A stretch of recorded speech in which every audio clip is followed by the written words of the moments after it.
Pakistan consulate general کی خصوصی team نے general directorate of residence and foreign affair Dubai کے قائم کردہ عالویر امیگریشن سینٹر کا دورہ کیا اور سینٹر میں مختلف ایمنسٹی سروسز کا مشاہدہ کیا۔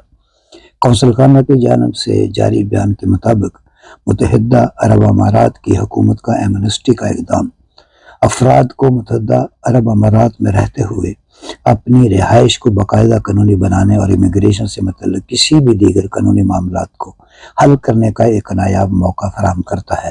کونسل ٹیم کی افراد کی رہائش کے مسائل کو تیزی اور مؤثر طریقہ سے حل کرنے کے اقدامات میں مدد کرنے کا جائزہ پیش کیا گیا۔